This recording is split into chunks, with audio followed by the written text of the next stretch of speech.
asalaamaaleykum mbokk yi, tey la altine ñaar fukki fan ak ñaar ci jumaadal ula muy weeru rakkaati gàmmu di juróomeelu weer ci atum junni ak ñeenti téeméer ak ñeent fukk ak juróom benn ci gàddaay yonente bi sallallahu alayhi wa sallam dëppoo ñaar fukki fan ak juróom ci weeru novembre ci atum ñaari junni ak ñaar fukk ak ñeent.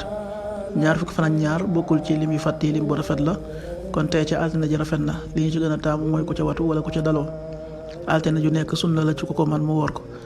ñaanu bis bi: yow yàlla mi buurub jibril ak mikail te buurub israfil, maa ngi lay ñaan nga musal ma ci tàngooru sawara ak mbugalum bàmmeel.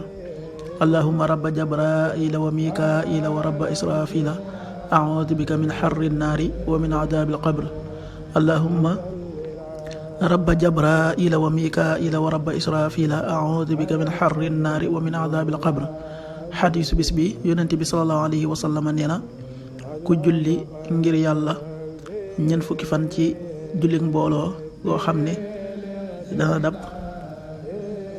kàbbar bu njëkk ba, dees na ko bindal ñaari dañtalu muy ñaari set ci sawara ak set ci naafiq. xadis bi at-Tirmidi nettali na ko.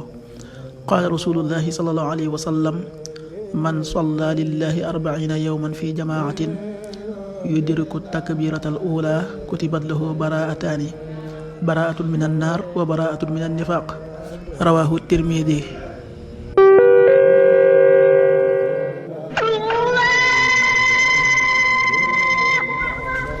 waxtu julli yi: suba waxtaan dana tàbbi 5h55 juróomi waxtu yu tegal juróom fukki simili ak juróom. tisbaar 13h20 benn waxtu yu tegal ñaar fukki simili. takkusaan 16h20 ñeenti waxtu yu tegal ñaar fukki simili. timis 18h38 juróom benn waxtu yu tegal fanweeri simili ak juróom ñett. gee 19h49 juróom ñaari waxtu yu tegal ñeent fukki simili ak juróom ñeent.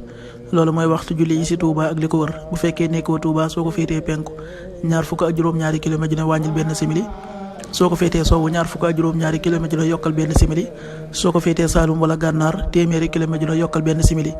jant bi dana fenk 7h10 juróom ñaari waxtu yu tegal fukki simili, di so 18h34 juróom benn waxtu yu tegal fanweeri simili ak ñeent.